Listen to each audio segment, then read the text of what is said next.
والإسلام ديني ومحمدا رسول الله. Ini teman-teman saya sudah ceritakan sebab nuzulnya, yaitu tentang sahabat Abu Dujana. Jadi teman-teman, Abu Dujana itu loh, kalau habis selesai sholat subuh tuh buru-buru.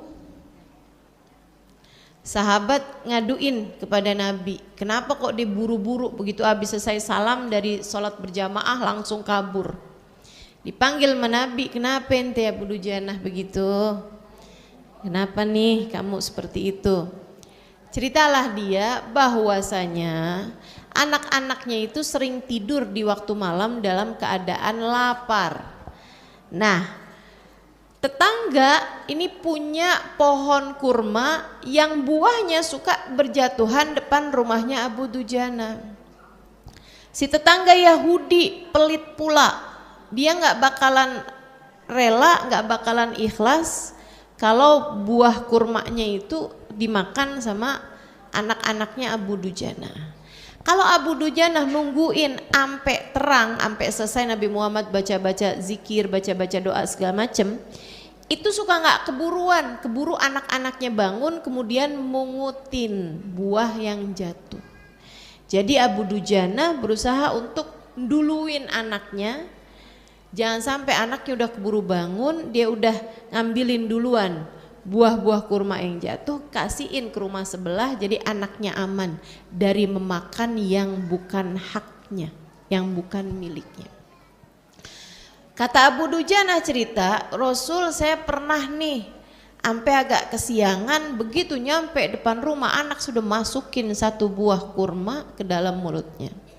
Saya segera ambil congkel tuh buah kurma dari mulut dia. Saya bilang sebelumnya, kah keluarin gitu. Kalau kita ngomongnya gimana tuh? Lepehin gitu kan. Iya, tapi anak saya nggak mau, jadilah saya masukin tangan saya ke mulut anak saya congkel buah itu jangan sampai masuk ke dalam mulut anak saya. Sambil saya bilang dengan hati yang remuk redam, saya bilang, nak keluarin nak, ayah tidak peduli apa yang kamu mau lakukan kepada ayah, akan tetapi nak jangan sampai masuk makanan haram dalam perutmu, kemudian kamu bilang di akhirat, ya Allah saya makan makanan haram karena ayah saya tidak bisa memberi kepada saya makanan halal. Jangan permalukan ayah di akhirat nanti. Anak saya pun nangis setelah ia melepehkan atau membuang ya kurma tersebut itu. Nabi nangis teman-teman, Nabi itu orangnya mudah terharu. Makanya saya sampaikan bahwasanya Islam tidak pernah melarang orang Islam buat nangis. Bagus, malah dianjurkan. Jadi sekalian nangislah. Ayo silahkan nangis. Enggak gitu ya. Katanya Imam Al-Haddad dalam kitabnya, ibki fa illam tabki fatabaki. Nah, itu ada bahasanya begitu tuh. Di dalam kitab Nasaih Diniyah atau Risalah Muawanah. Itu katanya Imam Al-Haddad, nangislah kamu di waktu malam, ingat dosa-dosa, nangis. Kata beliau, fa ilam tabki, kalau kamu nggak bisa nangis, fatabaki, nangisin aja, tangisin, gitu kan? Gimana caranya nangisin? Ingat bahwa dosa kamu itu pantas untuk membuat kamu kalau nggak diridhoi Allah dimurkai sama Allah Subhanahu Wa Taala. Kalau nggak dapat ampunan, ini kamu nih pantas buat masuk neraka gitu. Kalau kamu nggak bisa nangis juga, nangisin diri kamu yang nggak bisa nangis. Tangisin tuh diri kamu tuh, kok bisa sampai segitu keras hatinya, gitu kata beliau.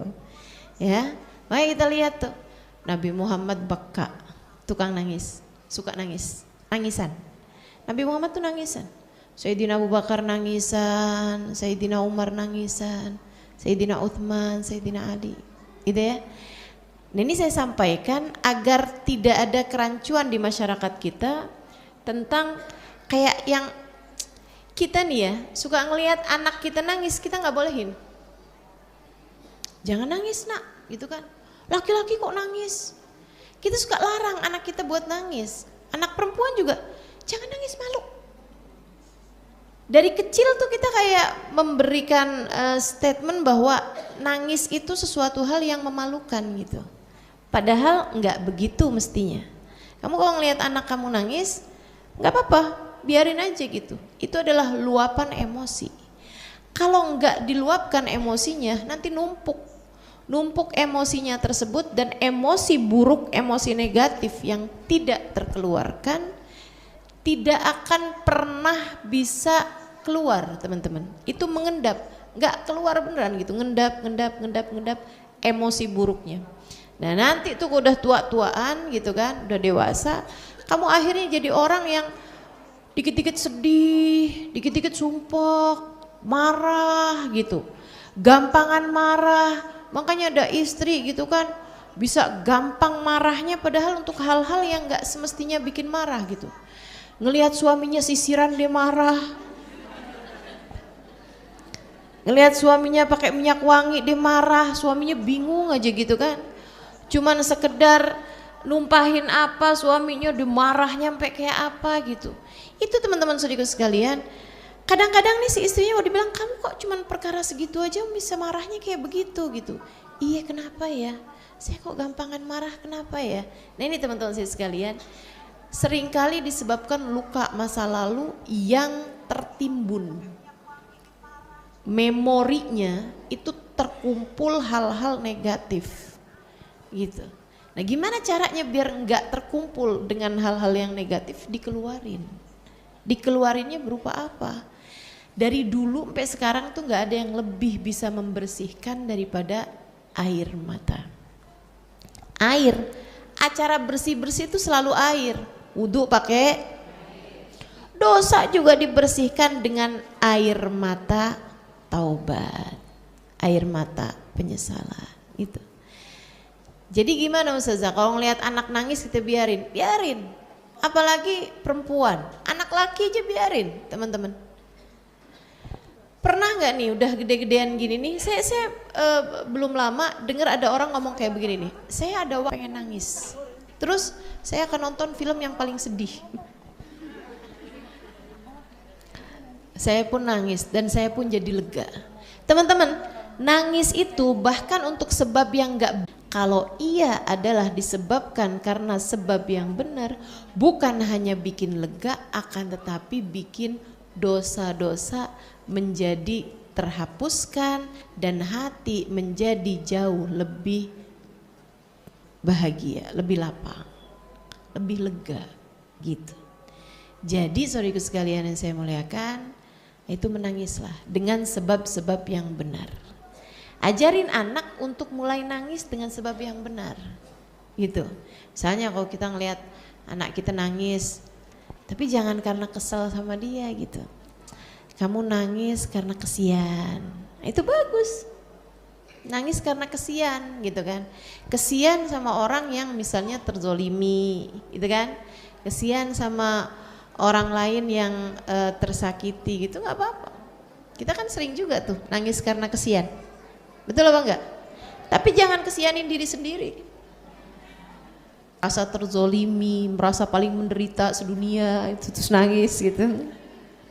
Nah itu malah nggak bagus tuh tangisannya, tangisan berkeluh kesah namanya gitu. Nangisin dosa-dosa, aduh udah penting banget dah, dosa kita kebanyakan banget, perlu banget buat ditangisin teman-teman, saudaraku sekalian.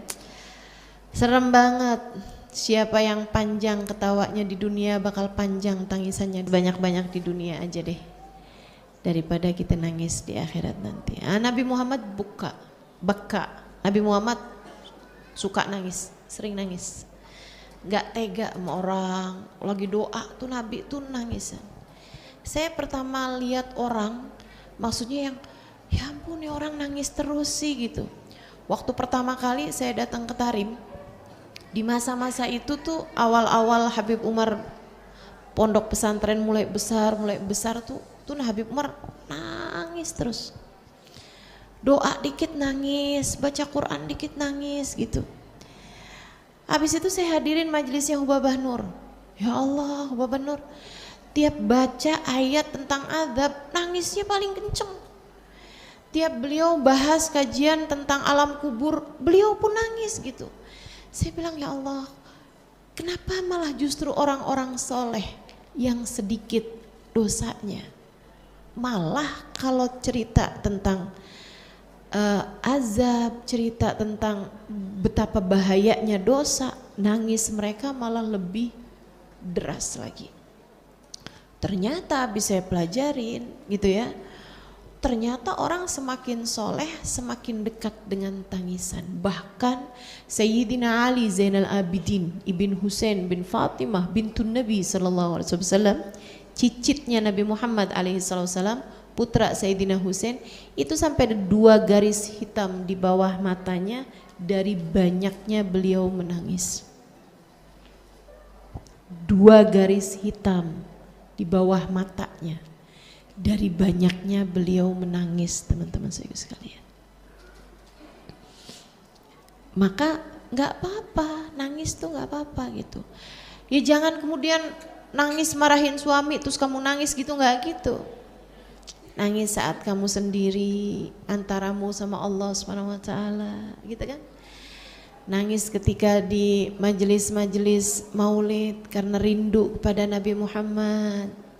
Nangis saat kita membahas kajian-kajian mengingatkan kita kepada Allah, mengingatkan kita kepada Rasulullah, mengingatkan kita kepada dosa-dosa, mengingatkan kita kepada hubungan antara kita dengan Allah Subhanahu wa taala. Haru hatimu, kamu kemudian menangis karenanya, itu sesuatu hal yang melegakan hati dan juga membuat bersih tungku hati yang ada di dalam hatimu ini. Biar keluar tuh emosi-emosi buruk-buruk tuh, biar keluar. Seperti itu teman-teman saya sekalian. Jadi sekali lagi, Nabi Muhammad dengar Abu Dujanah cerita kayak begitu tuh nangis. Abu Dujanahnya ketika mengeluarkan makanan kurma dari mulut anaknya nangis. Bukan nangisnya yang sedih, gue miskin banget sih sampai kagak bisa ngasih makan buat anak saya. Enggak gitu yang ditangisin. Yang ditangisin adalah, nak, keluarkan makanan ini, jangan bikin malu ayah di akhirat nanti. Ayah tidak peduli kamu mau berbuat apa kepada ayahmu ini, nak, akan tetapi jangan buat malu di akhirat dengan kamu bilang, ya Allah, saya makan haram karena ayah saya tidak mampu memberi kepada saya makanan halal. Jangan buat ayah malu di akhirat. Persis penyebab tangisan mereka tuh seharusnya apa? Satu kebun, dan itu terkenal kebunnya Sayyidina Abu Bakar, punyanya Sayyidina Abu Bakar tuh kebun. Seneng Sayyidina Abu Bakar nggak kalah seneng. Punya pohon di surga, teman-teman. Nggak mungkin orangnya nggak masuk dong. Betul nggak? Udah punya pohon, udah punya saham di surga. Sayyidina Abu Bakar tuh kerjaannya booking surga. Masya Allah. Jangan sampai kita jadi orang belum masuk neraka udah kita beli tiketnya. Nauzubillah, nauzubillah, nauzubillah. Jangan sampai kita jadi orang kayak begitu, teman-teman. Ini dia nih, ditawarin gitu ya, ditawarin tiket surga nih, dia nggak mau nih si Yahudi nih. Dia lebih tertarik sama urusan-urusan dunia. Kenapa begitu? Sebab dia kadzdzaba bil husna. Dia mendustakan urusan surga, mendustakan urusan akhirat. Jadi akhirnya sekarang pohon itu kan punyanya Sayyidina Abu Bakar. Pohon depan rumahnya Yahudi, pohon samping rumahnya Abu Dujanah, itu kan punyanya Sayyidina Abu Bakar. Sekarang gantian Sayyidina Abu Bakar transaksi sama Nabi Muhammad. Rasul, pohonnya udah punya saya, yang tadi tetap berlaku nggak Rasul? Kata Nabi Muhammad, saya beli pohonmu wahai Abu Bakar depan rumah Abu Dujanah dengan pohon yang tadi telah saya sifati. Sayyidina Abu Bakar pegang tangan Nabi sambil bilang, saya jual wahai Rasulullah.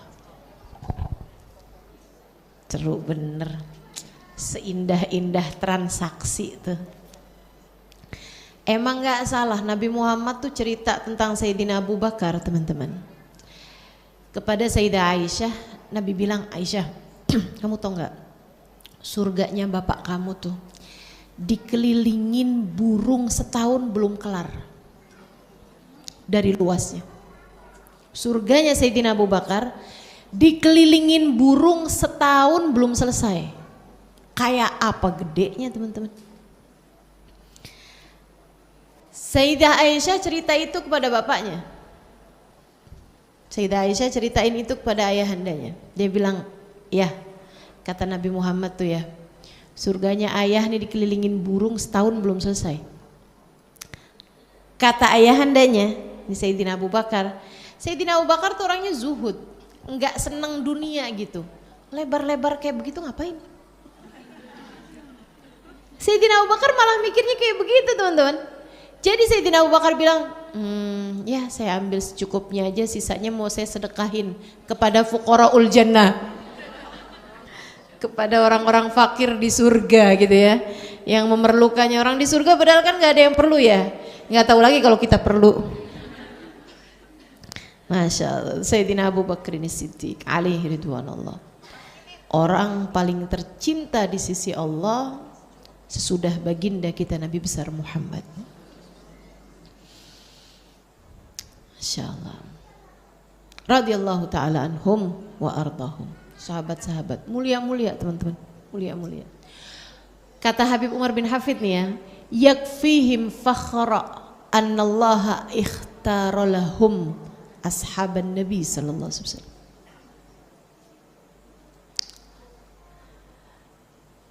Laisa ana wala anta.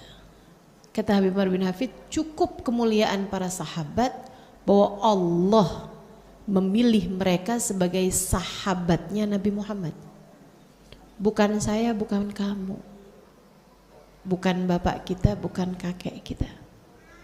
Yang dipilih jadi sahabatnya manusia terbaik mereka. Makanya jangan berani ngomong apa-apa yang gak benar tentang para sahabat Nabi Muhammad. Apalagi kelasnya Sayyidina Abu Bakar, kelasnya Sayyidina Umar, Sayyidina Uthman, Sayyidina Ali.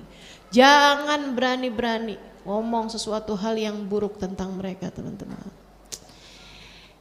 Yang nyesel kamu, yang sakit kamu, yang celaka kamu, orang yang ngomong sesuatu hal yang tidak baik tentang para sahabat Nabi Muhammad SAW. Hati-hati. Emang ada ustazah? Ada. Ada. Ngakunya Islam, ngakunya cinta sama Nabi Muhammad, ngakunya cinta kepada keluarga Nabi Muhammad, tapi dengan menjelek-jelekkan, bahkan mengkafir-kafirkan, bahkan meneraka-nerakakan sahabatnya Nabi besar Muhammad sallallahu alaihi wasallam. Aduh, ngeri bener, melaknat-laknat sahabat Nabi besar Muhammad sallallahu alaihi wasallam. Kamu ngerjain dosa yang lain aja deh. Yang kayak begituan tuh siapa yang bisa nanggung beratnya dosanya gitu. Betul nggak? Serius sekalian saya muliakan. Ibarat kata mau ngerjain dosa yang lain deh mendingan gitu. Yang ya dosa mah nggak pernah mendingan ya. Cuma maksudnya gitu loh. Masih ngarepin ampunannya tuh kayak dekat gitu. Tapi kalau kayak begitu modelnya, orang tercinta di sisi Allah, yang bahkan Allah jadikan sahabat Nabi Muhammad dukungan terbesar dari mereka pada masa tersebut. Lah kamu jelek-jelekin gitu kan. Kamu bermasalah sama sahabat Nabi dan kamu bermasalah sama yang disahabatin sama sahabat tersebut. Siapa? Nabi besar Muhammad sallallahu alaihi wasallam. Orang kayak saya aja nggak terima loh kalau sahabat-sahabat saya dijelek-jelekin. Betul nggak? Serius sekalian, saya sahabatnya Ustazah Khadijah. Kalau ada orang jelek-jelekin Ustazah Khadijah, apa loh? Ya kan begitu. Saya yakin Ustazah Khadijah juga begitu. Betul nggak Ustazah?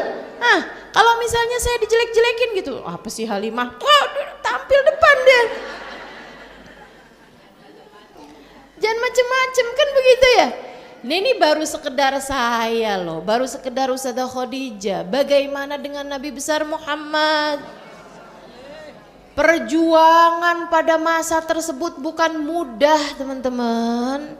Perjuangan pada masa tersebut bukan mudah, taruhannya nyawa. Walaulahum, andai enggak karena para sahabat-sahabat Nabi Muhammad, pastilah gitu kan, Nabi Muhammad tidak bisa begitu berjaya. Didukungnya kan sama para sahabat Nabi Muhammad, sama istri Nabi Muhammad, sama keluarga Nabi Muhammad gitu kan. Nah itu mereka lah, Allah telah memilih mereka sebagai sahabat Nabi Muhammad. Yakfihim fakhra, cukup kebanggaan bagi mereka. Allah telah memilih mereka sebagai sahabatnya Nabi Muhammad SAW. Bukan saya, bukan kamu. Andai mulia mungkin kita nih yang dipilih jadi sahabat Nabi. Tapi kan enggak. Yang dipilih Sayyidina Abu Bakar, yang dipilih Sayyidina Umar, yang dipilih Sayyidina Uthman, Sayyidina Ali, para sahabat-sahabat yang lain. Maka mudah-mudahan kita bisa jadi orang-orang yang menempatkan ajaran sesuai dengan kenyataan. Kita bisa beriman dengan sesuatu hal sesuai dengan fakta yang ada, sesuai dengan kenyataan yang ada. Kita muliakan orang-orang yang dimuliakan oleh Allah Subhanahu wa ta'ala dan Rasulnya. Insya Allah, amin ya rabbal. Menjadi pengikut ahli sunnah wal jamaah birahmatika ya arhamar rahimin. Gitu ya. Nah, jadi itu ceritanya seperti itu teman-teman. Pulang nih pada girang semua nih. Ceritanya tuh masih ada endingnya tuh. Pulang pada senang semua. Si Yahudi senang, Abu Dujanah senang, Sayyidina Abu Bakar senang, Nabi Muhammad senang. Yahudi senangnya karena urusan dunia. Oh, untung gede nih gue nih, untung gede nih. Hati-hati teman-teman. Kalau kamu bahagianya cuman karena mendapatkan keuntungan-keuntungan duniawi, nggak beda kamu kesenangannya dibandingkan dengan kesenangannya Yahudi. Kalau senang tuh kesenangannya yang kayak Sayyidina Abu Dujanah misalnya, alhamdulillah ya Allah sekarang nih pohonnya udah punyanya Nabi, dan Nabi kemudian menyerahkan itu kepada Abu Dujanah. Abu Dujanah, pohon itu sekarang udah punya saya beli dari Sayyidina Abu Bakar. Sekarang saya kasihkan pohon itu kepadamu Abu Dujanah. Waduh, alhamdulillah saya nggak susah lagi jagain anak saya. Alhamdulillah saya bisa duduk lama, habis selesai sholat subuh bisa dapetin doanya Nabi, bisa dapetin zikir barengan sama Nabi. Kesenangannya Abu Dujanah, kesenangan hasanah, kebaikan dunia yang membawa kebaikan akhirat, kesenangan agama, kesenangan agama. Kalau kamu juga senangnya yang kesenangan agama, tuh berarti kamu udah mirip nih sama Sayyidina Abu Dujanah. Saudaraku sekalian saya muliakan, kamu ingat-ingat deh, senang tuh kapan? Hati kamu senang tuh kapan? Ya Allah Ustazah, saya tuh seneng banget kalau bisa hadir di majelis ilmu.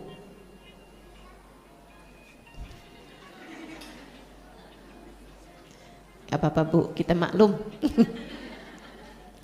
Ibu-ibu saya sekalian, Ustazah saya seneng kalau duduk di kajian Ustazah. Bahagia rasanya hati saya kayak adem gitu Ustazah.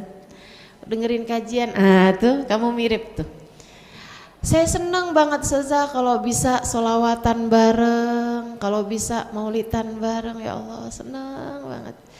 Kalau udah libur kelamaan tuh kapan dia pun. Kenapa tuh Ustazah Halimah di luar kota mulu?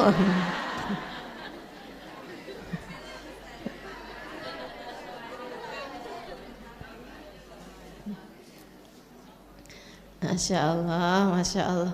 Kadang-kadang nih ya, teman-teman yang hadir di majelis sudah lebih dari kayak suami saya. Dia aja nggak nanyain kapan saya pulang. Insya Allah. Ustazah pergi-pergi mulu katanya gitu. Lah suami aja nggak nanya begitu. Suami nggak komplain, yang komplain orang Jakarta. Anda sangat merasa memiliki. Teman-teman sekalian, ketika kamu kesenanganmu adalah hal-hal yang bersifat dini, bersifat agama, din gitu ya.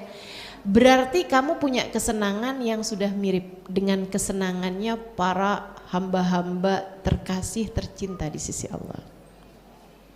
Tapi kalau kamu senangnya masih yang belanja gitu ya, habis belanja girang banget, seneng banget gitu. Ya berarti, atau ginilah seenggaknya, kesenangan dunia juga senang, kesenangan agama juga senang, ya kan? Berarti ya gitu, antara sahabat dan Yahudi.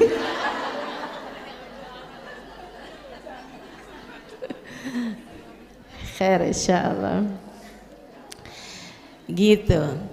Sedikit sekalian, kesenangannya Yahudi melulu urusan dunia. Kesenangan orang kafir, kesenangan orang gak beriman kepada Allah melulu urusan dunia. Kesenangan orang-orang saleh melulu urusan akhirat. Kan gitu ya, melulu urusan kebaikan.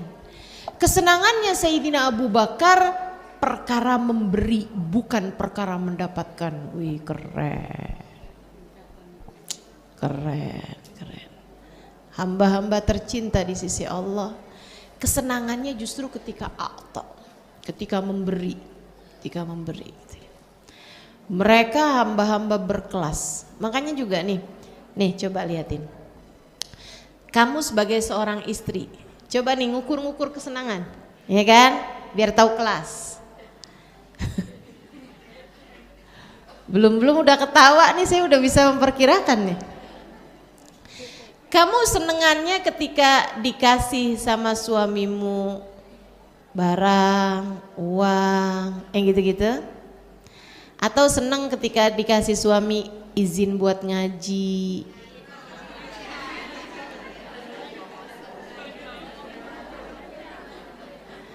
Gitu ya?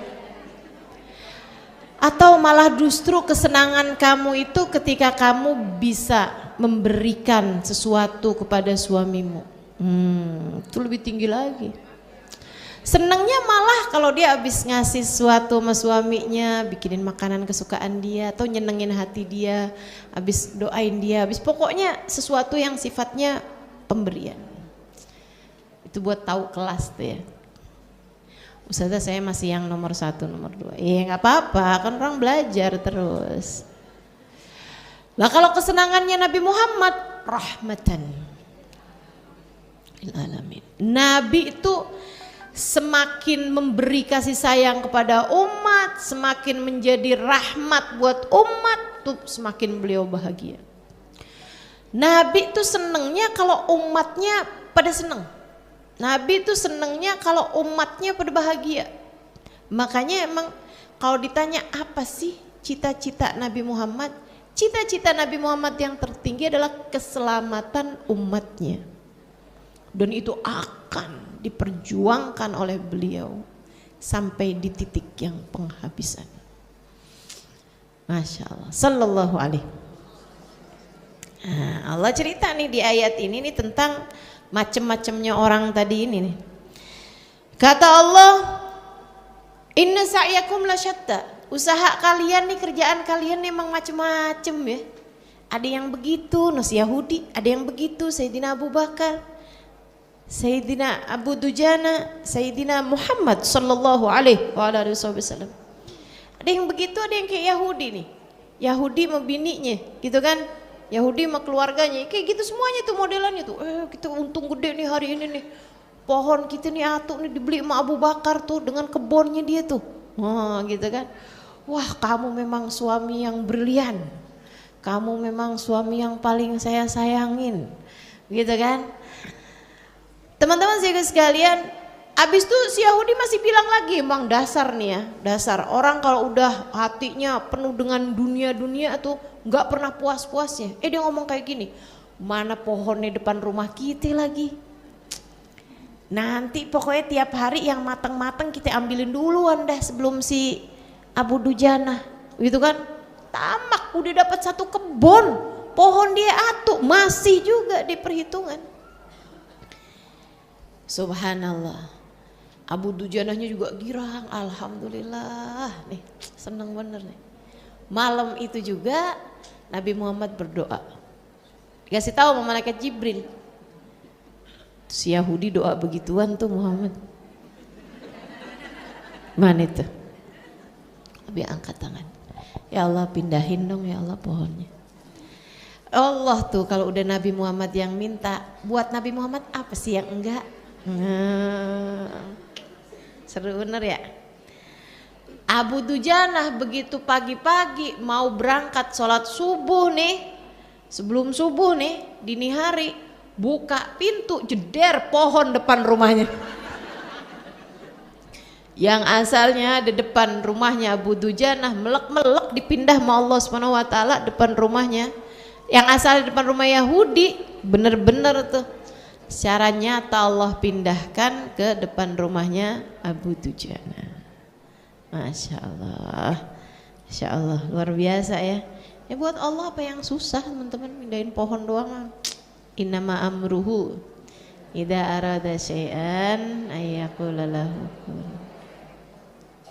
Makanya nggak usah ragu-ragu kalau urusan rezeki itu udah nggak usah nyibukin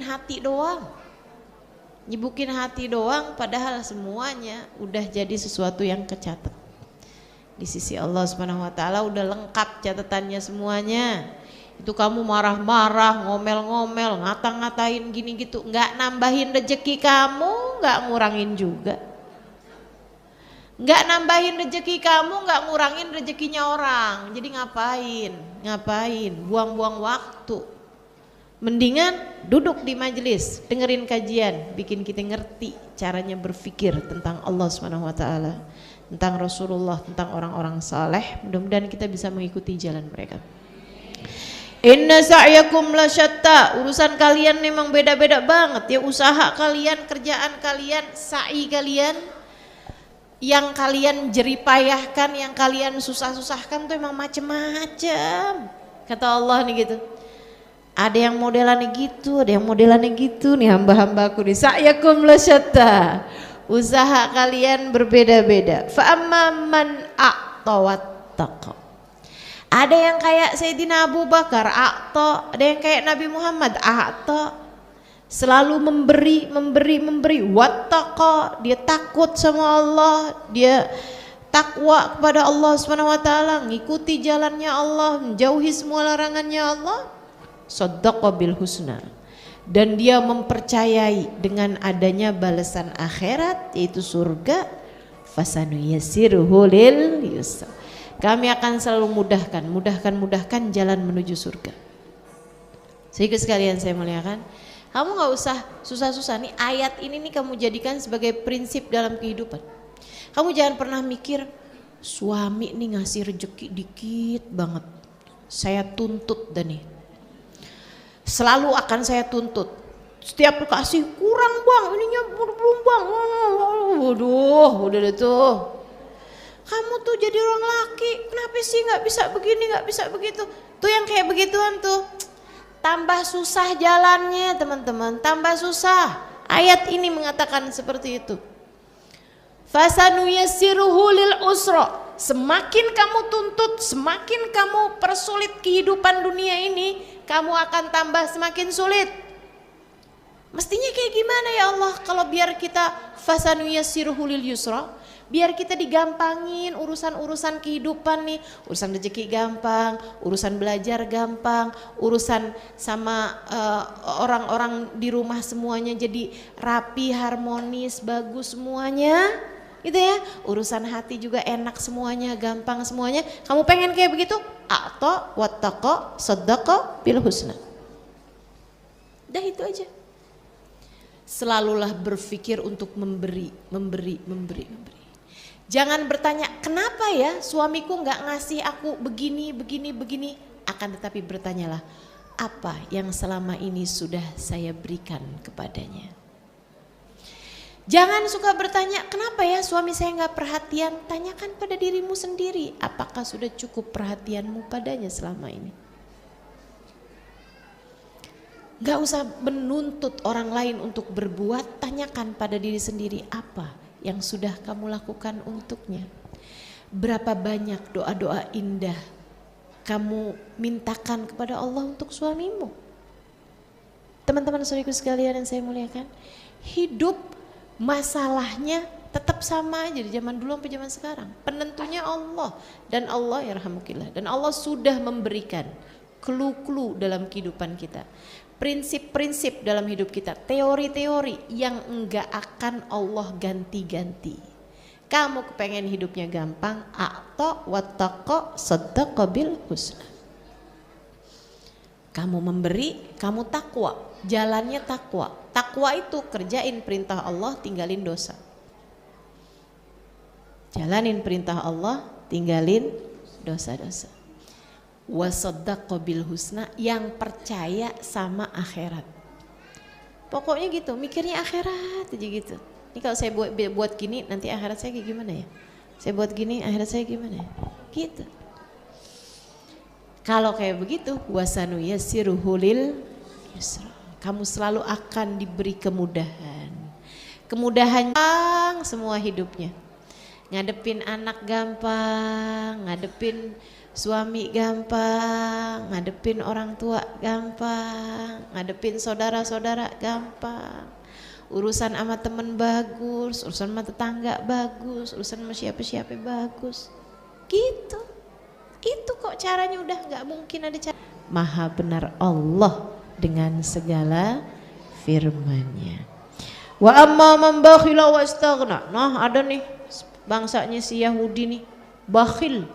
Perhitungan banget. Suruh ngeluarin duit, suruh sedekah kayak disuruh ngeluarin separuh nyawa.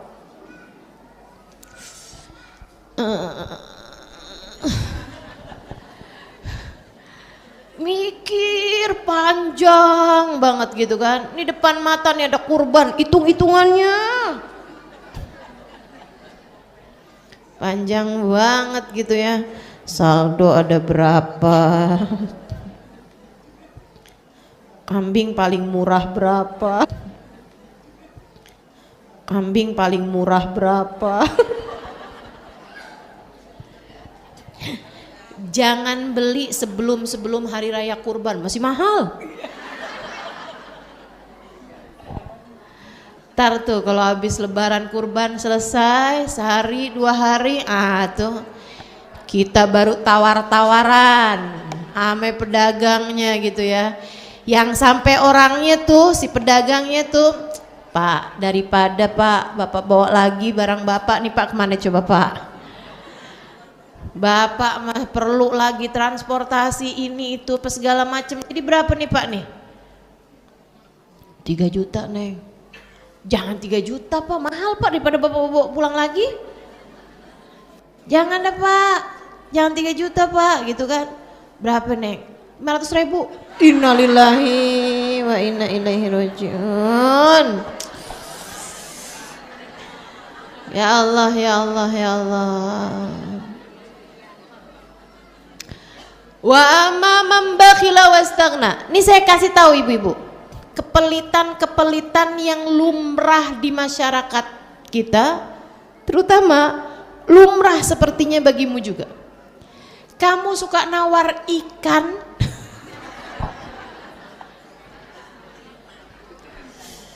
di tukang sayur tuh, atau di tempatnya ikan gitu kan, nawarnya ampe, ya ampun. Daripada Pak, nih kalau saya nggak beli nih Pak, ntar ikannya rusak. Apa sih ikan tuh kalau? Ya ikannya busuk loh Pak kalau saya nggak beli Pak. Daripada Bapak, ya Allah mikir tuh orang gitu kan, siap.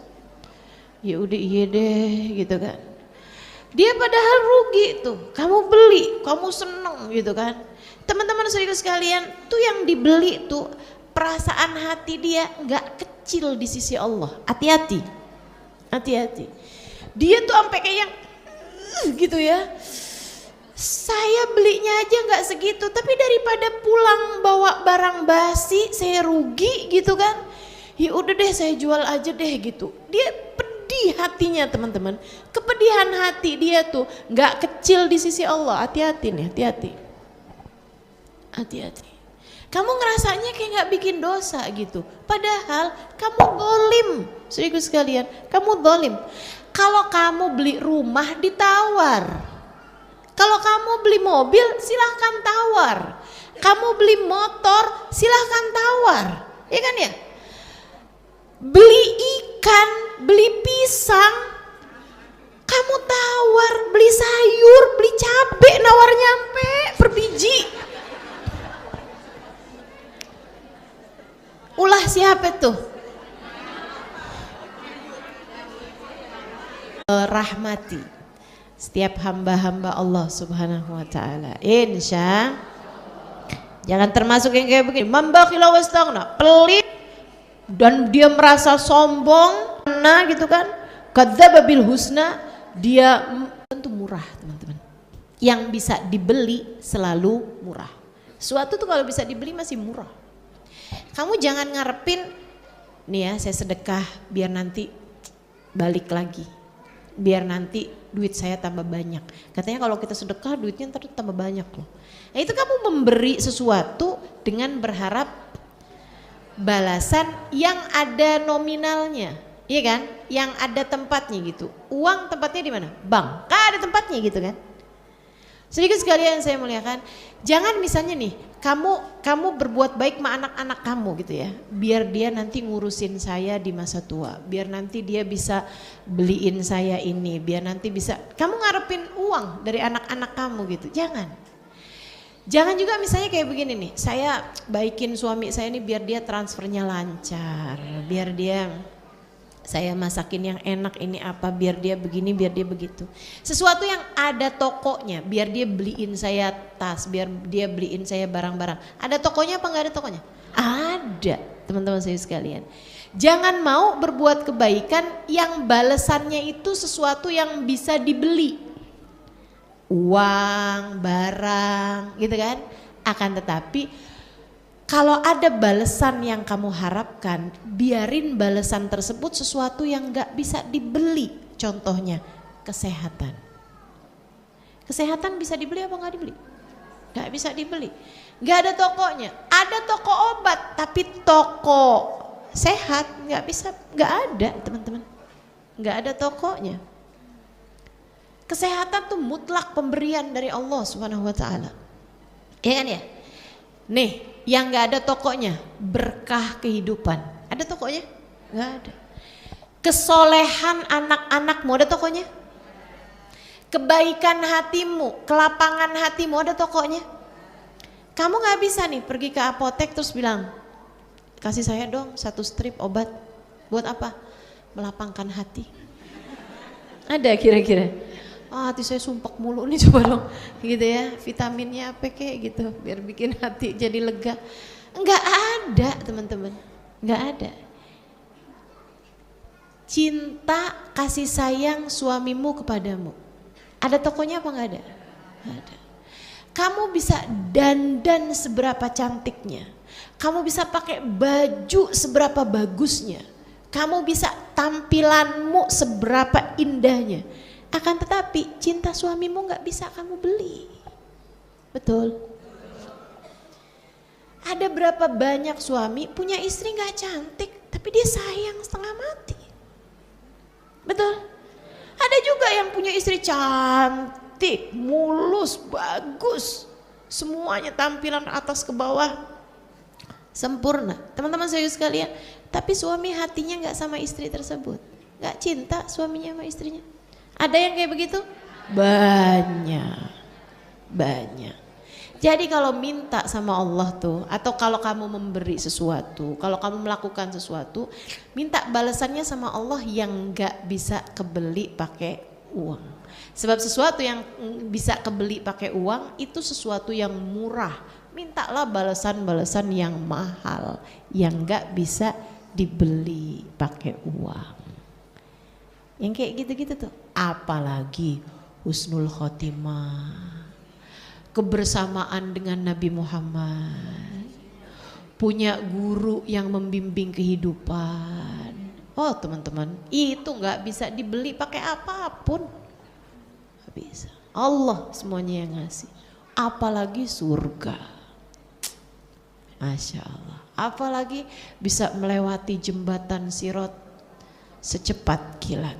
Oh tuh, balasan-balasan receh-recehan dunia yang ada tokonya bisa kebeli pakai duit mak kecil. Kita maunya dibales dengan sesuatu hal yang besar, yang dari Allah Subhanahu wa taala, berupa berkah, berupa surga, berupa kebersamaan dengan Nabi Muhammad, berupa hati yang penuh cinta, hati yang bersih, pikiran yang jernih, hati yang bahagia. Ada banyak banget. Mudah-mudahan Allah berikan pada kita hal yang seperti itu. Rasa syukur, itu kan ya, qanaah. Oh, barang-barang indah-indah nih teman-teman. Ilmu, iman, takwa, khauf, roja. Waduh banyak banget. Barang-barang indah yang Allah letakkan di hati nggak bisa kebeli pakai duit. Jadi nggak apa-apa, duit kita pas-pasan nggak apa-apa. Yang penting pemberian Allah yang lain-lain nih kita punya juga. Jangan sampai udah duit pas-pasan, hati juga sempit. Aduh, abis itu nggak percaya sama urusan akhirat. Ya Allah, ente mau sengsara dua-duanya? Enggak kan? Kita mau jadi orang yang bahagia dunia hingga bahagia akhirat. Insya saniyasiruhu lil usra wa ma yughni anhu maluhu idza taradda. Tuh si Yahudi tuh punya duit banyak, punya saham banyak nih orang-orang sekarang nih, orang-orang yang enggak beriman sama Allah. Mereka bilang, oh, hidup yang kayak beginian nih, hidup yang paling ideal, gitu kan ya.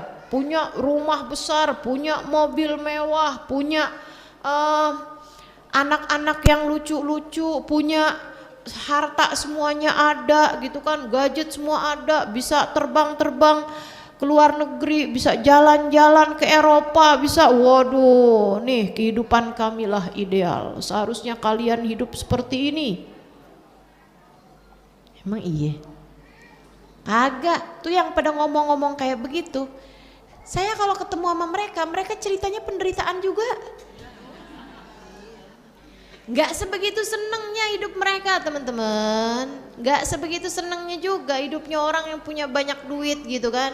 Tanyain aja gitu, wah sekarang udah punya banyak duit nih, enak dong hidupnya. Enggak juga ternyata. Ustazah doain suami saya, Ustazah doain anak saya. Gak gitu ternyata. Dunia mah segitu-gitu aja teman-teman. Asli dunia tuh kesenangannya segitu-gitu aja. Antara punya duit banyak sama gak punya duit atau punya duit sedikit tuh kesenangannya sama-sama aja. Allah tuh udah kasih ya, kesenangan sama makanan itu bukan tergantung sama mahalnya harga makanan, tapi tergantung sama rasa lapar. Lauk paling enak tuh lapar, betul gak? Nih kalau lagi puasa nih, waduh, ketemu es teh manis di waktu maghrib, dunia serasa surga. Iya enggak? Ya ampun. Sehingga sekalian saya melakukan, kok udah lapar tuh, udah semua makanan enak semua. Semua rasa makanan enak semua, tapi selebihnya hati lagi sumpek gitu kan, makanan rasanya nggak ada enak-enaknya. Padahal udah beli makanan paling enak, makanan paling mahal, nggak ada enak-enaknya. Jadi emang kesenangan tuh, senangan makanan letaknya ada pada rasa lapar dan hati yang lapang gitu. Tidur paling enak beralaskan ngantuk. Nih ibu-ibu di pengajian nih di pojokan,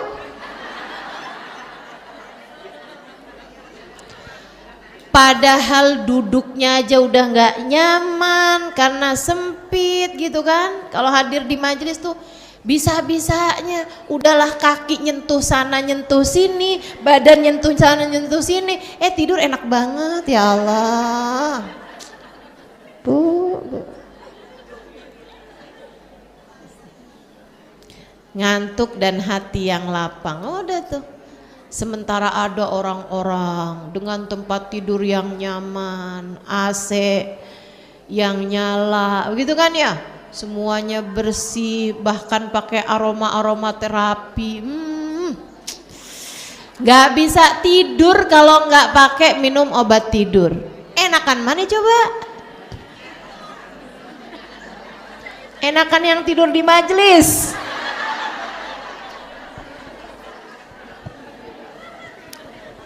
Saya tahu kok, makanya saya emang nggak pernah sakit hati kalau ada orang tidur di majelis. Apa? Seneng aja orang lagi dapat nikmat masih kita sakit hati. Hasut namanya itu, hasut ya. Saya malah kesel kalau ada yang ngobrol di majelis, itu iya, karena mengganggu konsentrasi orang lain, mengganggu konsentrasi saya. Karena saya punya telinga nih cukup peka teman-teman sekalian. Jadinya gampang terdistrak, gampang terpengaruh, teralihkan kalau dengar suara-suara orang berisik gitu, orang ngobrol gitu. Tapi kalau ada orang tidur silakan ya, silakan. Silakan. Inna alaina lal huda. Kata Allah, petunjuk tuh semuanya punyanya kita. Punya Allah Subhanahu wa taala. Milik kamilah petunjuk. Maka teman-teman saya sekalian, mintalah selalu petunjuk dari Allah Subhanahu wa taala. Semoga Allah memberikan jalan hidayah senantiasa kepada kita insyaallah. Ya, jadi jangan sakit hati kalau ada orang bilang semoga kamu diberi hidayah. Amin. Gitu.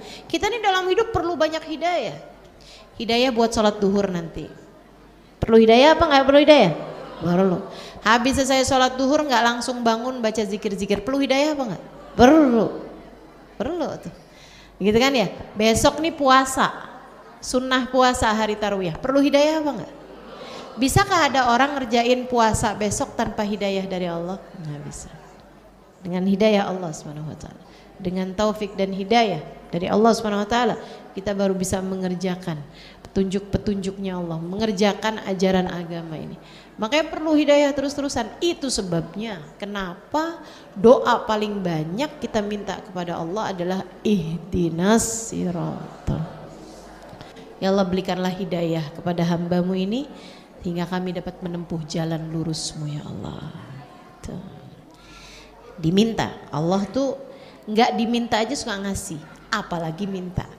Apalagi kalau diminta, insya Allah bakal dikasih. Cuman masalahnya kamu kadang-kadang mintanya yang lain-lain sih. Gitu ya. Jangan minta sesuatu hal yang mungkin untuk kamu sesali. Nih pelajaran hidup nih. Jangan minta sesuatu hal yang mungkin untuk kamu sesali, teman-teman. Gini ya, ada seorang perempuan bilang sama saya, Ustazah doain dong biar suami saya betah di rumah. Suami saya Ustazah keluar mulu, jarang di rumah Ustazah, saya sampai kangen sama dia. Saya sampai bilang sama dia, saya ini punya suami tapi kayak gak punya suami. Saya bilang, Bu, enak juga loh suami di luar juga enak juga. Kamu jadi punya waktu yang lebih leluasa buat majelis apa segala macam. Tapi kan saya kepengen juga Ustazah kayak orang-orang. Oh iya. Doain Ustazah, iya. Fatihah. Gitu. Saya doain Fatihah. Baca deh tuh Fatihah wusyuk gitu.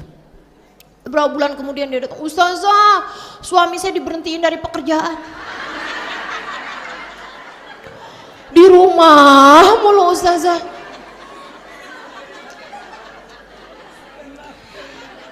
Kamu doa sesuatu hal yang belakangan kamu sesali. Jangan.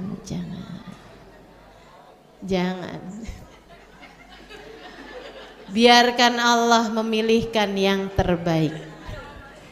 Saya baru dapat pengalaman juga nih. Berapa tahun yang lalu pas masa pandemi 2020, umi saya sakit. Saya nggak tega lihat umi saya sakit. Saya doa, umi saya sakit tulang waktu itu, di punggung beliau, di kaki beliau, suka bengkak. Saya nggak tega ngeliatnya. Jadi itu di bulan Ramadan tahun itu 2020, saya kalau nggak tega lihat umi saya gitu sakit gitu, saya suka bilang gitu, umi saya tuh modelannya nggak yang cerita apa yang ngeluh tuh nggak gitu. Emang kadang-kadang ini juga ya bikin orang jadi tambah nggak tega gitu. Saya anaknya jadi tambah nggak tega liatnya. Jadinya tuh ya udah gitu, diam aja umi saya gitu kan, kayak ngerasain sakit gitu. Ntar kadang-kadang tuh saya bilang, Mi saya gosokin ya gitu kan. Hal-hal yang seperti itulah gitu. Saya gosokin gitu, umi saya mau gitu, sambil umi saya bilang, dan itu subhanallah masa pandemi teman-teman, yang memang majelis semuanya ditutup, masa covid itu loh kemarin, masa corona itu. Jadi kan memang majelis semuanya tutup, jadilah saya ngurusin umi saya, sampai umi saya tuh bilang kayak gini, ya Allah Nok maafin umi ya, kata umi saya nih, kamu tuh biasanya pegang mic gitu, kamu biasanya pegang kitab gitu, sekarang malah kamu nih pegangin umi gitu kan. Saya bilang, ya Allah umi saya seneng kayak begini Mi, ini kayak mimpi saya yang tertunda gitu. Saya itu hidup 12 tahun jauh dari orang tua, mondok mulu, habis 12 tahun mondok saya kawin, jauh juga dari orang tua. Jadi nggak pernah punya waktu lama bersama dengan umi saya.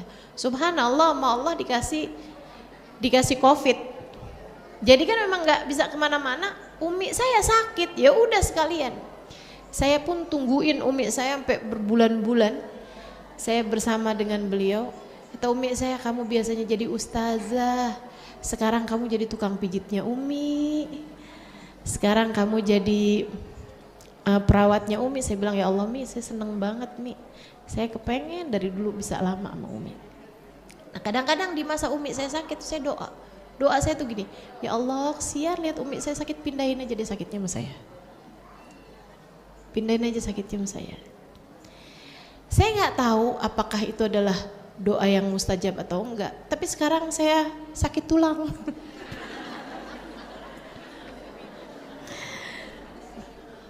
Jadi kalau ibu-ibu lihat ustazah kok sekarang duduknya di atas mulu ya, ya Allah Bu, malu sebenarnya saya. Tapi ya begitulah ya, mudah-mudahan Allah kasih rahmat buat kita sekalian. Jadi pelajarannya kita tuh kadang nggak tahu gitu kan, apa yang terbaik buat kita gitu. Ya saya sih nggak nyesel doa kayak begitu. Alhamdulillah, alhamdulillah, alhamdulillah. Mudah-mudahan gara-gara doa itu sakitnya umi saya waktu itu diringankan Allah Subhanahu wa taala. Saya cuman nggak tega aja ngelihat beliau sakit kan begitu ya. Itu teman-teman. Tapi kadang-kadang tuh ya itu tadi gitu. Ada hal-hal yang kemudian jadi penyebab penyesalan gitu. Makanya kalau doa tuh juga emang kita mesti mintanya itu yang bagus-bagus aja gitu. Mesti minta yang enak-enak aja gitu kan. Ya Allah, mudah-mudahan Allah Subhanahu wa taala rahmati kita semuanya insyaallah. Kadang-kadang saya suka dikasih pelajaran kayak gitu tuh sama Allah tuh, kayak yang hati-hati Halimah kalau doa tuh yang bener gitu. Tahun baru. Malam tahun baru tahu sendiri kan. Ya ampun, jedar-jedernya kembang api. Bisa tidur apa enggak tuh, Bu? Saya hari itu, besok paginya tuh saya punya majelis, punya pengajian Maulid Akbar gitu kan, di sebuah tempat lah ya, di sebuah kota yang saya nggak akan sebut, tapi depannya B, terakhirnya I.